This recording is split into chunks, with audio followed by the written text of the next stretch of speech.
Me quedé paralizado en el umbral de mi modesto apartamento en el barrio de San Juan, en Burgos, cuando vi a Carlos, mi único hijo, metiendo billetes arrugados en su bolsillo con las manos temblorosas.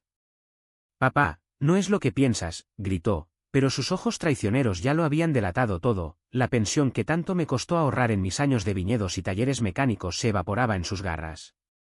En ese instante, el eco de la catedral gótica retumbó como un veredicto divino, y supe que mi secreto, mi amor por Javier, el hombre que me salvó del vacío de una vida fingida, acababa de ser profanado por la mujer que lo envenenaba.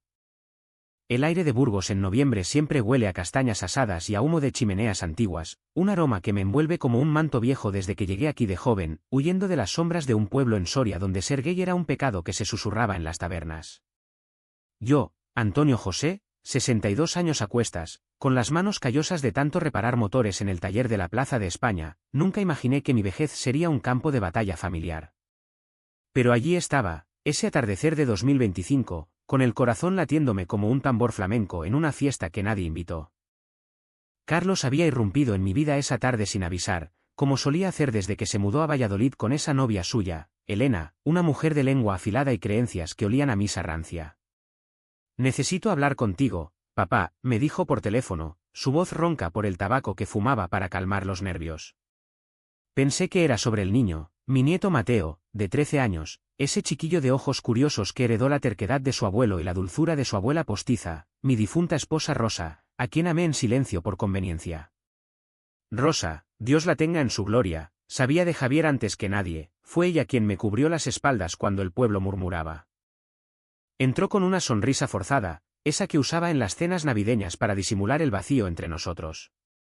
Le ofrecí un vaso de vino tinto de la Ribera del Duero, el mismo que Javier y yo bebíamos en nuestras escapadas a los montes de Atapuerca, donde el mundo se reducía a dos cuerpos entrelazados bajo las estrellas. «Siéntate, hijo», le dije, señalando la silla desvencijada junto a la mesa de formica. Él dudó, miró alrededor como si mi apartamento fuera una trampa, y entonces lo vi, el cajón de la cómoda entreabierta, donde guardaba los sobres de la pensión mensual, esos 500 euros que eran mi escudo contra el olvido. «¿Qué haces, Carlos?», pregunté, mi voz un hilo que se rompía. Él se giró, con el dinero en la mano, y por un segundo vi al niño que fui yo, asustado, acorralado. «Es por Elena, papá. Estamos en apuros. Ella dice que necesitamos mudarnos a Madrid, que aquí en Castilla no hay futuro para nosotros. Solo es un préstamo, te lo juro». Sus palabras cayeron como puñales, cada una hurgando en la herida abierta de mi soledad. «¿Un préstamo? ¿De mi sangre, de mis sudores?». Recordé la noche en que Javier murió, hace 10 años, de un cáncer que devoró su risa ronca y sus besos salados, yo, solo en esta casa, fingiendo ser el viudo recto que todos esperaban. Pero no era solo dinero. Era traición. Elena, esa homofóbica de manual, con su rosario en el cuello y sus sermones sobre la familia tradicional, había envenenado a mi hijo desde el día que lo conoció en una manifestación contra el orgullo en Valladolid. «Tu padre es un pecado andante», le oí susurrar una vez, cuando vinieron de visita y Mateo jugaba en el patio. Carlos, mi Carlos, que creció oyendo mis historias de amor platónico por Rosa, nunca supo la verdad completa hasta que, en un arrebato de borrachera, le confesé lo de Javier. Fue hace 2 años, en una de esas noches de tormenta que azotan Burgos como castigos divinos. «Papá, ¿por qué no me lo dijiste antes?», me preguntó, con lágrimas que no eran de compasión, sino de confusión. Y yo, cobarde, le dije, «porque el amor verdadero no necesita etiquetas, hijo». Ahora, con el dinero en su bolsillo, vi cómo las etiquetas lo devoraban a él. Elena dice que si no lo hacemos, nos quedamos en la calle. ¿Y Mateo? Él necesita estabilidad. Invocó al niño como escudo, el mismo Mateo que me escribía cartas desde el colegio, preguntando por qué su abuelo lloraba solo en las fotos antiguas. Me levanté, temblando, y le arranqué los billetes de la mano. «Fuera de aquí. ¿Esto es lo que te enseñé? Robar a tu padre por una mujer que me escupiría en la cara». Carlos retrocedió, su rostro contorsionado en una máscara de rabia y culpa. «Tú no entiendes, papá. Tú con tus secretos de marica escondido». «Elena es mi salvación, ella me hace fuerte». La puerta se cerró tras él con un portazo que resonó en las paredes encaladas. Me dejé caer en la silla, el vino derramado como sangre en la mesa. Afuera, la lluvia empezó a caer, lavando las calles de Burgos como si quisiera borrar mis pecados. Pero los pecados no se borran, se acumulan, como las deudas que Carlos acababa de hipotecar. Llamé a Mateo esa noche, mi salvavidas de 13 años. Abuelo, ¿por qué suena triste tu voz? ¿Es porque papá gritó otra vez? Su inocencia me partió el alma. No, mi cielo. Es solo la lluvia castellana, que moja los sueños. Los días siguientes fueron un torbellino de silencio y recuerdos. Burgos, con su catedral imponente y sus murallas medievales, se convirtió en mi prisión voluntaria. Salía poco, solo para comprar pan en la panadería de doña Carmen, quien me guiñaba un ojo cómplice porque sabía de Javier desde los tiempos en que ambos éramos jóvenes rebeldes en las fiestas de San Juan. Antonio, ¿qué te pasa, hombre? Pareces un fantasma de la guerra civil. Le conté lo del robo, omitiendo los detalles hirientes, y ella negó con la cabeza. Ese chico tuyo se ha perdido en el laberinto de una bruja. Reza a la Virgen, que aquí en Castilla, las madres celestiales arreglan lo que los hijos rompen. Pero rezar no bastaba. La pensión era mi único ingreso, y sin ella, ¿cómo pagaría la luz, el gas, las medicinas para mi reumatismo que me doblaba como un sauce viejo? Carlos no respondía a mis llamadas, su teléfono era un muro de buzones de voz. Elena, esa víbora, publicaba fotos en las redes, ellos dos en un piso alquilado en las afueras de Burgos, fingiendo felicidad con filtros de Instagram que ocultaban la miseria. Vi una en la que Mateo sonreía forzado, con ojeras que delataban noches de discusiones. Mi nieto, mi razón de ser, atrapado en esa telaraña. Una semana después, el destino, o quizás el diablo disfrazado de casualidad, trajo a Mateo a mi puerta. Elena lo había mandado a visitar al abuelo enfermo, según el mensaje que precedió su llegada. El niño llegó con una mochila raída y los ojos rojos de llorar. Abuelo, papá y mamá pelean todo el tiempo. Ella dice cosas feas de ti, que eres. Que eres malo por amar a un hombre. Sus palabras me helaron la sangre. ¿Cómo? ¿Elena le había contado? Mateo se acurrucó en mis brazos, su cuerpo delgado temblando como una hoja en el viento de la llanura burgalesa. Pero yo no lo creo, abuelo. Te quiero igual. Cuéntame de Javier, como prometiste. Aquella noche, bajo la luz tenue de una lámpara de aceite que evocaba las veladas con mi amante, le conté la verdad. Javier, el andaluz de sonrisa torcida que llegó a Burgos huyendo de la homofobia de Sevilla, fue mi sol en la oscuridad de un matrimonio impuesto. Nos conocimos en 1985, durante la transición, cuando Franco acababa de morir y el mundo parecía abrirse como una flor. Él, mecánico como yo, con manos que olían a aceite y a jazmín. Nuestros besos robados en los callejones de Gamonal, lejos de los ojos de la Guardia Civil. El amor no es pecado, Mateo, le dije al niño, mientras se le escuchaba embelesado. Es el único milagro que Dios nos da gratis. Pero el milagro se rompió al amanecer. Carlos apareció de improviso, con Elena a remolque, exigiendo a Mateo. ¿Qué coño le estás metiendo en la cabeza, viejo degenerado?, escupió ella, su voz un veneno que contaminaba el aire. Carlos, pálido como un sudario, solo murmuró, papá, devuélveme el dinero o llamo a los servicios sociales. El alto traho de mi rabia estalló entonces, le conté todo a Mateo, no por venganza, sino por verdad. Tu padre me robó, mi niño. ¿Por ella? Los ojos de Mateo se abrieron como platos, y en ese silencio cargado, vi el germen de la tormenta que vendría. La nieve cayó esa noche sobre Burgos como un sudario blanco, cubriendo las torres de la catedral y silenciando el bullicio de la plaza mayor. Mateo se negó a irse con sus padres, se aferró a mi pierna como un náufrago a una tabla, y por primera vez en mi vida, sentí el poder de la inocencia contra la maldad adulta. No me voy, mamá. Elena dice mentiras, sollozó, y Elena, con su rostro contorsionado en una mueca de odio puro, levantó la mano como si fuera a golpearle. Carlos la detuvo, pero el daño estaba hecho. En los ojos de mi nieto, vi reflejado el mismo terror que yo sentí de niño cuando mi padre me sorprendió con un libro de poemas de Lorca, El marica de Granada. Lárgate, puta homofóbica, grité, mi voz rompiendo el hielo del invierno. Nunca había maldecido así, no en castellano puro, pero el flamenco de Javier brotó en mí como un río desbordado. Elena retrocedió, Escupiendo veneno, eres una vergüenza para España, Antonio. Un invertido que corrompe a su propia sangre. Carlos, mi hijo, el que crié con cuentos de Quijote y tardes de fútbol en el Arlanzón, solo agachó la cabeza. Lo siento, papá. Pero necesitamos el dinero. Elena tiene razón, tu estilo de vida nos ha jodido a todos. Se fueron, arrastrando a Mateo a la fuerza, pero el niño dejó caer una nota en mi mano. Abuelo, te salvo. ¿Te lo prometo? Lágrimas heladas rodaron por mis mejillas mientras cerraba la puerta. ¿Salvarme? ¿De qué?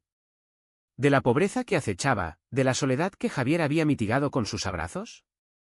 Me senté en el suelo, rodeado de fotos amarillentas, yo y Rosa en nuestra boda falsa, Javier y yo en una romería clandestina en Covarrubias, Carlos de bebé en mis brazos, inocente de los secretos que lo aguardaban. Los días se convirtieron en una niebla de desesperación. Sin pensión, vendí el reloj de oro que Javier me regaló en nuestro 10º aniversario, un beso grabado en metal que ahora financiaba mi pan diario. Paseaba por las murallas de Burgos, donde los fantasmas de la Reconquista susurraban historias de traiciones peores que la mía. Recordaba cómo conocí a Javier, en el taller, él reparando un tractor viejo, yo fingiendo no mirar sus labios curvados en una sonrisa pícara.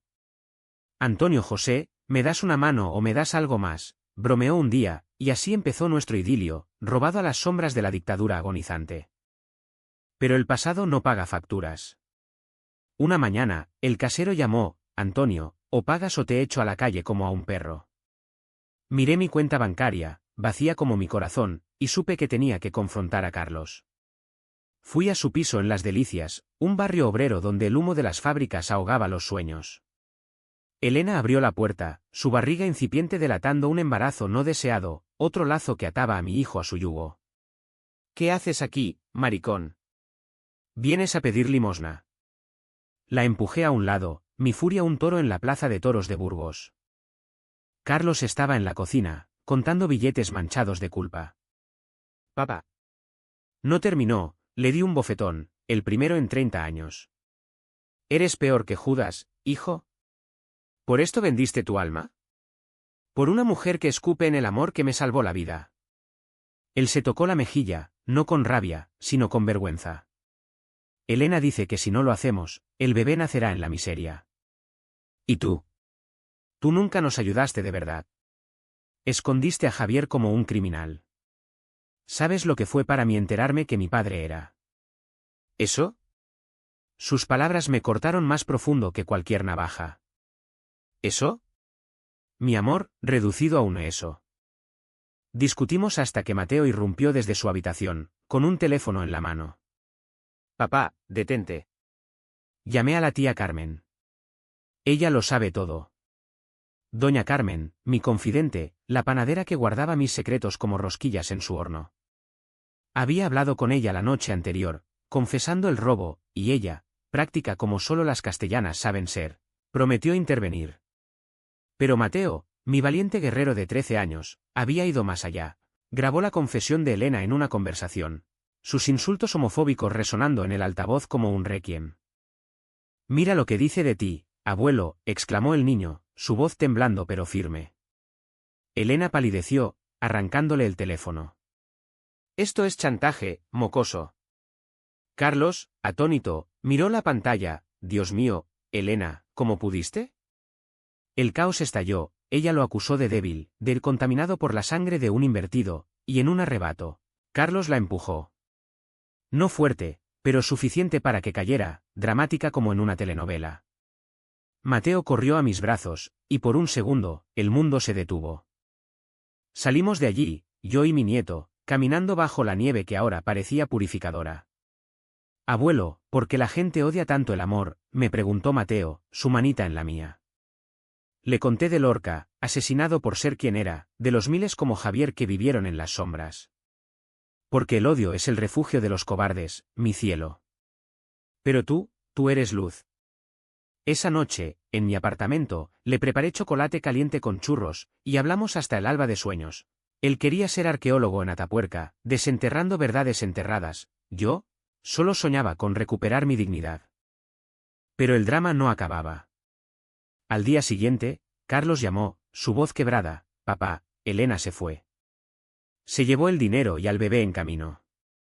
Dice que soy un monstruo como tú. Colgué, pero el daño reverberaba. Mi hijo, solo en ese piso frío, enfrentando el vacío que él mismo cavó. ¿Lo perdonaba? ¿Podía? Burgos, con sus iglesias barrocas y sus ríos helados, me recordaba que el perdón es un lujo de santos, no de mortales heridos. Semanas pasaron en una tregua frágil. Mateo se quedaba conmigo los fines de semana, y juntos explorábamos la ciudad. Subíamos a las murallas al amanecer, donde el sol teñía de oro las almenas, y yo le contaba historias de Javier, de cómo bailábamos sevillanas en secreto en las bodegas de la ribera. Era romántico, abuelo, como en las novelas, decía el niño, y yo sonreía, sabiendo que el romance verdadero duele como una espina de rosa. Elena reapareció un mes después, con un ultimátum: devuélveme a Carlos o publico tus secretos en el pueblo. Todo Burgos sabrá del maricón del taller. Amenazaba con fotos que Carlos debió compartir en un momento de debilidad, instantáneas mías con Javier en un abrazo inocente. El pánico me invadió. En Castilla, el chisme es más letal que el frío. Pero Mateo, mi pequeño león, ya había actuado, envió el audio a un grupo de apoyo LGTB en Valladolid, y de pronto, mi teléfono sonaba con llamadas de solidaridad.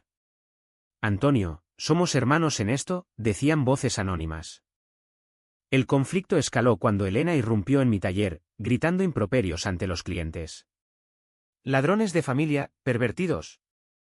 Los hombres, curtidos como yo, la echaron a escobazos, pero el daño estaba hecho. Carlos, al enterarse, se presentó ebrio, culpándome.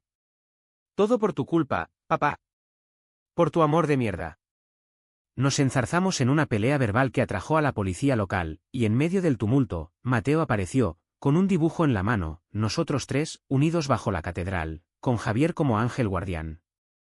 Basta, gritó el niño, su voz cortando el aire como un cuchillo. Papá, robaste a abuelo por ella, y ella te odia como te odia a él. ¿No ves que eres igual? Carlos se derrumbó, sollozando en la nieve sucia de la calle. Yo lo abracé, a pesar del rencor, porque la sangre tira, y en Burgos, la familia es un castillo que resiste asedios. La primavera llegó a Burgos como una promesa traicionera, con cerezos en flor que perfumaban el aire pero no curaban las heridas abiertas. Carlos se mudó temporalmente a mi apartamento, un exilio forzado tras la marcha de Elena, quien se refugió en su familia en Palencia, pregonando mentiras que llegaban a mí como ecos en las callejuelas. Tu hijo es un cornudo de un gay, decían las vecinas en el mercado, y yo, con la cabeza alta como un torero en la plaza, respondía, mejor cornudo que ciego. Pero por dentro, sangraba. Mi hijo, despojado de su armadura de negación, se sentaba conmigo por las noches, bebiendo vino y desgranando confesiones. ¿Por qué no me lo dijiste antes, papá? Sobre Javier, me preguntó una velada, con la lluvia martilleando las tejas como dedos impacientes. Le conté todo, como conocía a Javier en el fragor de la movida madrileña que se filtraba hasta Castilla, como sus besos eran himnos a la libertad posfranquista. Era un amor puro, Carlos. Como el tuyo debería ser, no esa cárcel que Elena te impuso. Él lloró entonces, admitiendo cómo ella lo manipuló desde el principio, eres débil porque tu padre te hizo así. Roba su dinero, prueba que eres hombre. La homofobia de ella era un veneno lento, inyectado en las venas de mi sangre. Mateo, testigo silencioso de nuestras reconciliaciones, tejía lazos invisibles. El niño, con su inteligencia afilada como una daga toledana, había contactado a un abogado pro bono a través de un foro online sobre derechos LGTB. Abuelo, no pagues solo.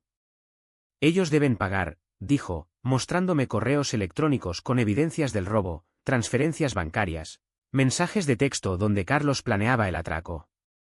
Mi nieto de 13 años, navegando el mundo digital como un pirata en el Duero, me salvó de la ruina.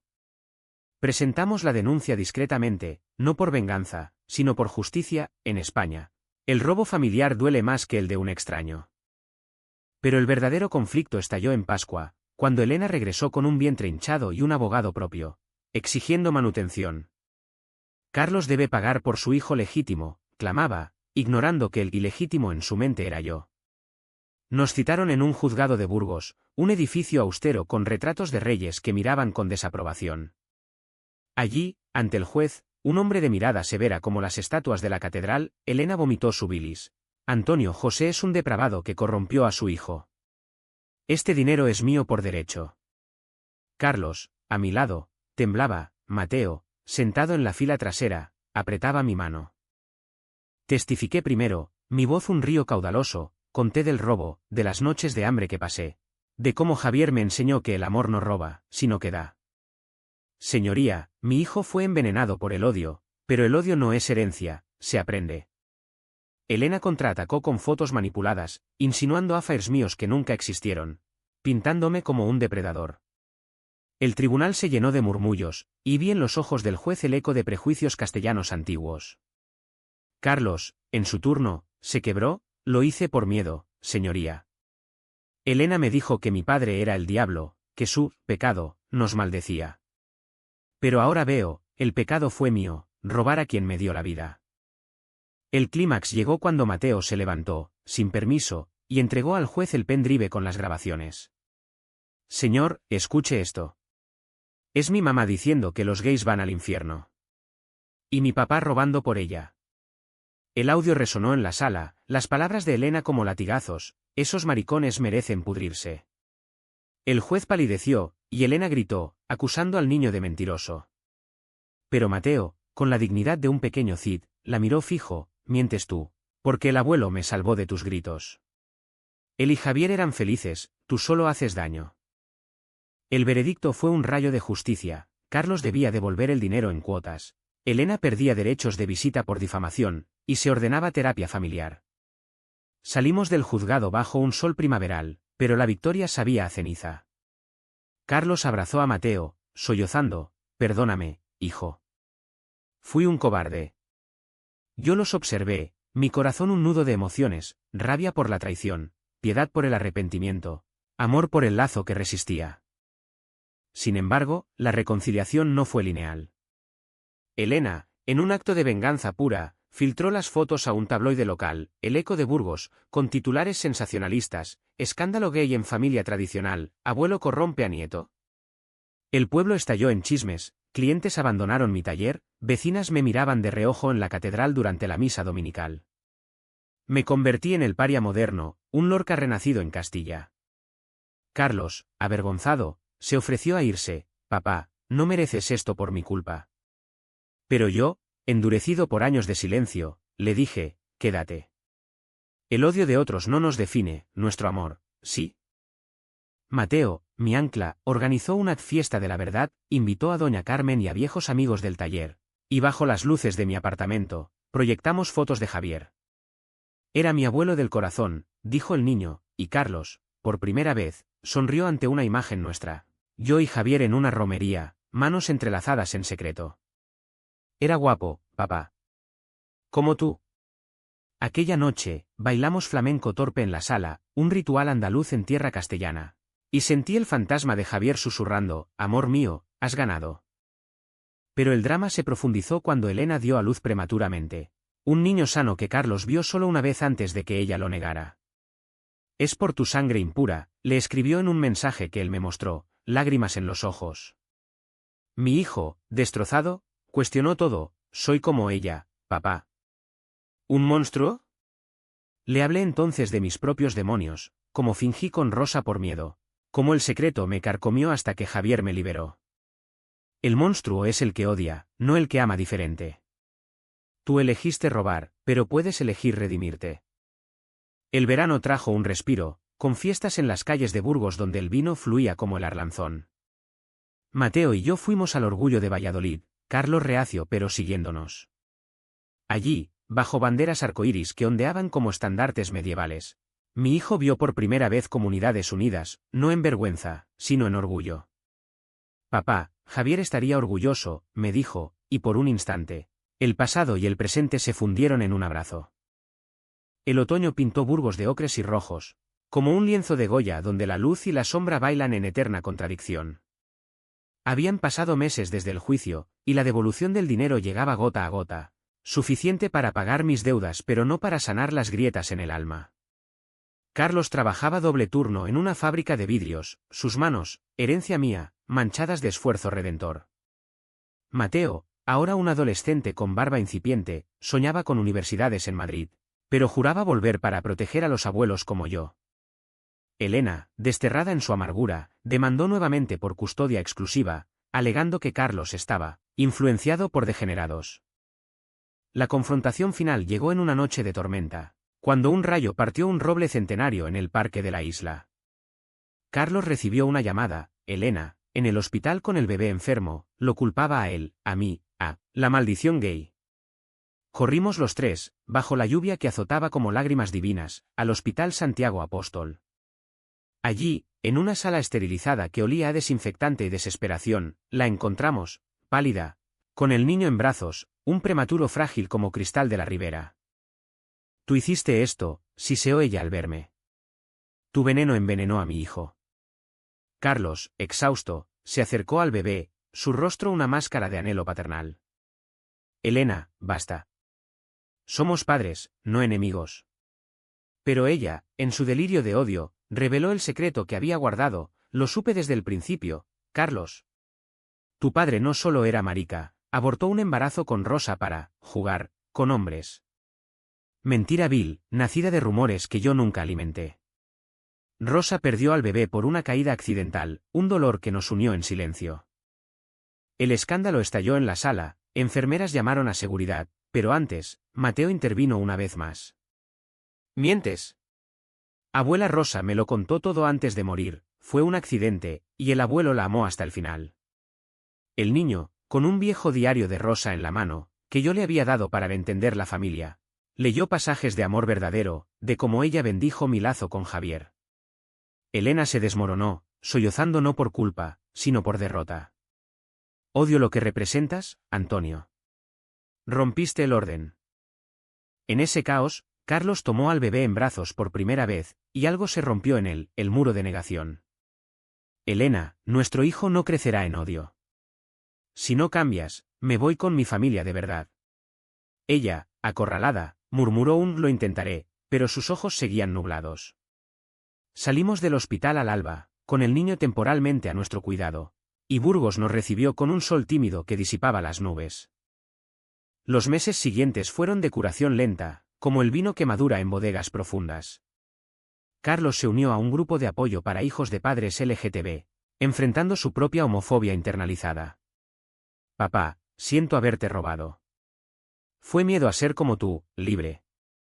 Le perdoné entonces, no con palabras, sino con un abrazo en la catedral, donde las vidrieras contaban historias de redención. Mateo, mi héroe improbable, organizó una cena familiar, paella valenciana que cocinamos juntos, evocando raíces sureñas de Javier. Elena, sorprendentemente, asistió a una sesión de terapia, y aunque el camino es largo, vimos grietas en su armadura. Tal vez el odio era mi cárcel, admitió una vez.